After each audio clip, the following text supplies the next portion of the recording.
going to have a better working environment than what I've got. Yes. And your working regime is? Well, I do what's the preparation for the restaurant? The cream and the butter and the Russian blintz and the hash brown, potatoes. We do a lot from home. We always have to. But because I don't go to the restaurant very often now, I do them here. That's great. Every now and then you get these bad interruptions like when dolphins come past. And you just have to go and stand on the veranda and watch them. Yeah. And I've got so many photographs I keep taking. And the ships turning around. Although with the bridge up now, we don't get the ships coming in as close as they used to before. But until a short time ago, the freighters would come literally right to the front door and to turn around. And it was magic. You used to bring the family down for fish and chips, didn't you? Roughly about this spot where you live now? Oh gosh, that's going back in history. Yes. Yes, we did. Usually once or maybe twice a week at maximum. We pick up the children from school, the three of them, bring our flask of tea, and drive down and watch the ships unloading. And this is about the spot that we used to park the car, watching it happen. I never in my wildest dreams ever thought I'd be living in the same spot where the warehouse was. Yeah. And they're unloading the ships.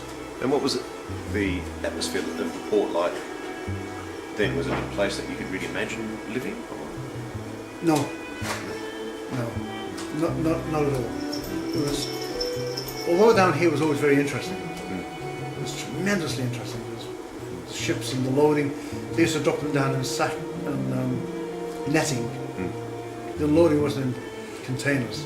Everything was physical. And there was several derricks had been working at the same time. Lots of forklifts, lots of men. It was just alive.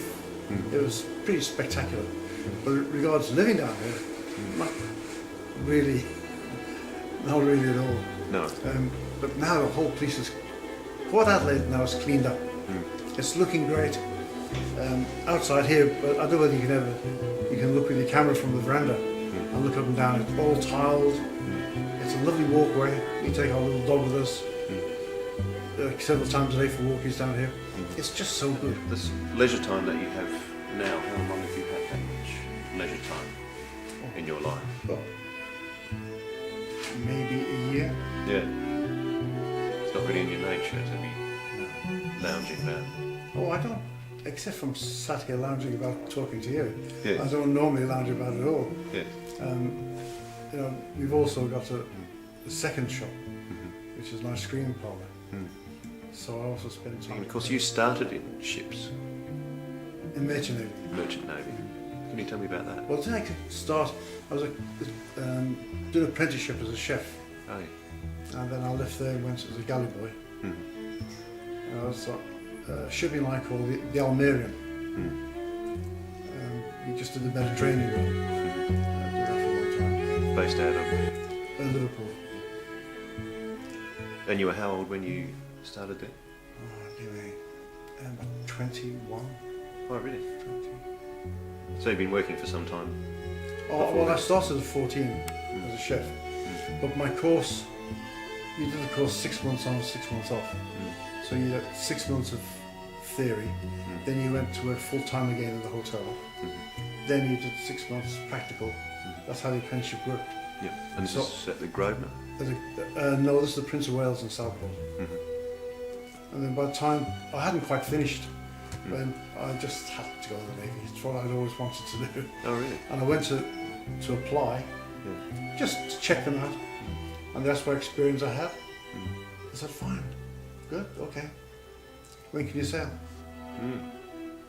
Fine. I said, well, I said, well, next week we can place you. And I said, I have to get my notice in first. Yeah. And I went straight back to see the chef, who's an ex-Navy man himself. Yeah. So he was disappointed it was happening, but happy for me. And he gave me a few pointers. And I left, forgetting to tell my mother what had happened. And I turned up with a kit bag full of washing to be done. She very quickly did it for me and I sailed that day. And what sort of vessel was that? That was a cruise ship or? No, gosh no. Oh, excuse me. No, she was mixed cargo. She was a bit of a tramp steamer, really, because there was nothing really planned. You'd go from one port to another.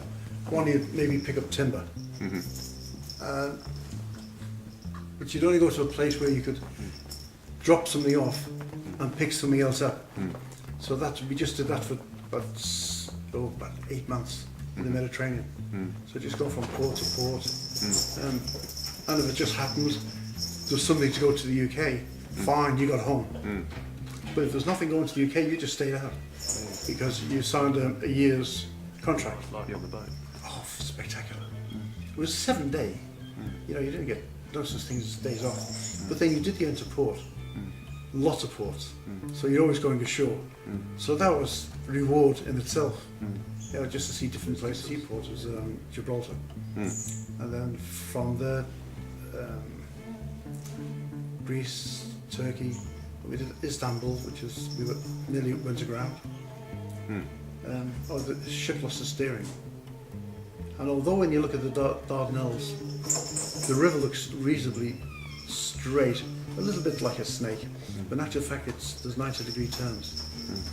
And we lost our steering. So by the time they tried to slow the engines down, and a couple of guys ran back aft, the bosun and somebody else, one of the able seamen, ran aft to use the steering on the poop deck. We had an emergency one day which was very, very slow to turn. We'd actually cut into land and cut through people's back the whole waterway. Yeah. Back sheds, everything just... Was there an argument? Well, we just sailed on. Yeah.